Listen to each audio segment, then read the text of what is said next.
Bonjour les leaders et bienvenue à cette 8e semaine de formation en leadership serviteur. Bravo jusqu'ici, vous vous envoyez vos devoirs, vous postez dans vos blogs, beaucoup de courage et continuez ainsi. Cette semaine, on va s'intéresser à la communication. Le thème de cette semaine, c'est communiquer avec un but. En tant que leader serviteur, nous serons toujours appelés à communiquer, que ce soit par notre façon de parler, que ce soit par notre voix, par nos écrits, par notre habillement, par, notre gestuelle. Nous sommes toujours en train de communiquer de toute façon. Donc cette semaine, on s'intéresse à communiquer avec un but. Notre communication en tant que leader serviteur doit être efficace et on doit avoir un but précis qu'on veut atteindre lorsqu'on communique. C'est pour ça qu'on va d'abord commencer par définir ce que c'est que la communication. Le mot communication vient du latin communicare qui veut dire mettre en commun, faire part d'eux. Véritablement, la communication, ça transmet l'idée du partage d'informations. Ça transmet l'idée de partager l'information comme je viens de le dire. Et qu'est-ce qu'on veut partager en tant que... quelle information veut-on partager? À qui partage-t-on l'information? Etc. Ce sont les éléments qui entrent dans la communication. On va donc voir ces éléments qui sont les suivants. Premièrement, on a le qui de la communication. À qui est-ce que je communique? Est-ce que je communique avec mon mari? Ou est-ce que je communique aux enfants? Ou est-ce que je communique avec mes thèmes des hauts cadres? En fonction de la cible, en fonction de ceux qui reçoivent cette communication-là, ma communication doit être adaptée. Deuxièmement, on a le quoi de la communication. Quel est le message précis que je veux faire passer? Qu'est-ce que je veux dire de manière précise et structurée? Il faudrait que ce quoi-là nous soit toujours en mémoire en fait. Qu'on sache à qui on communique et qu'est-ce qu'on veut communiquer. Et troisièmement, on a le pourquoi. Pourquoi est-ce que je veux communiquer tel message? Qu'est-ce que je veux faire passer? Pourquoi? Bref, pourquoi je veux le faire? C'est important d'avoir le pourquoi, les motivations, ce qui nous pousse à communiquer. Ensuite, on a le quand. Quand communiquer? Est-ce que ici c'est le bon moment? Est-ce que le matin c'est le bon moment par exemple pour communiquer avec mon conjoint?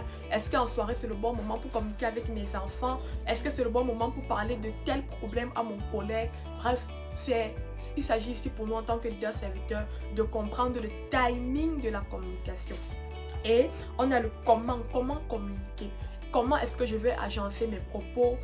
Par quoi est-ce que je vais commencer? Comment est-ce que je vais me placer? C'est toujours important de réfléchir à toutes ces questions si nous voulons qu'en tant que leader serviteur, notre communication soit efficace. Parce que trop souvent, nous avons de bons messages à faire passer, mais parce qu'on ne respecte pas ces différentes questions-là, notre communication est biaisée à la fin. Les gens n'arrivent pas à nous comprendre parce qu'on s'y est mal pris. Donc cette question, le qui, le quoi, le comment, le pourquoi, le quand, viennent nous aider véritablement à graisser, à structurer notre communication afin d'avoir une communication efficace. Et regardons très rapidement à ce qui peut limiter notre communication, ce qui peut se placer comme un obstacle à notre communication. Ça peut être les préjugés ou les préjugés des autres personnes, des personnes en face de nous. Parce que trop souvent, les gens communiquent, mais ceux qui reçoivent cette communication-là reçoivent comme ils le veulent en fait. Ils décident d'entendre ce qu'ils veulent ou bien de lire ce qu'ils veulent. Et à ce moment-là, ce n'est pas de votre faute. Ce sont juste les barrières du récepteur. Et comme autre limite également, on a les moyens de communication.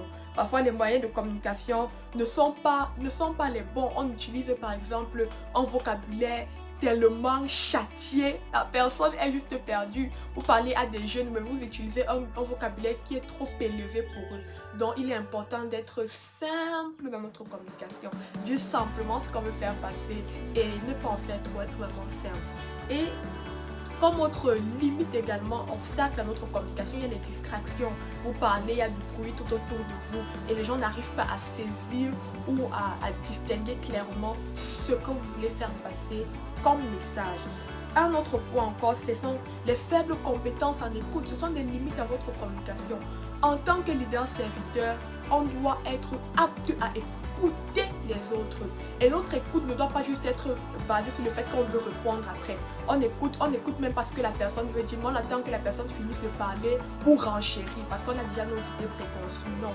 Notre écoute doit vraiment être intentionnel. On doit écouter les autres, comprendre leur point de vue avant de renchérir. Donc, le manque d'écoute est un obstacle, est une limite à notre communication. Et un autre effet également, c'est le fait de dire beaucoup de choses qui ne sont pas pertinentes à ce moment-là.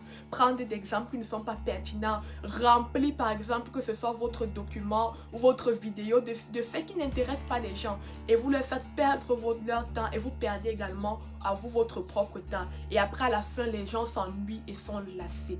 Donc en tant que leader serviteur, si vraiment on veut être efficace dans notre communication, on doit considérer toutes ces choses. Parce que le désir de Dieu, c'est que nous puissions communiquer avec un but et que nous puissions communiquer de manière intentionnelle afin que nous transmettions quelque chose, nous impactions positivement les vies et que les gens puissent passer à un autre niveau. Donc n'oubliez pas de rédiger ce que vous avez retenu dans votre blog et de faire vos devoirs. Demeurez bénis alors que vous améliorez votre communication au quotidien. Merci.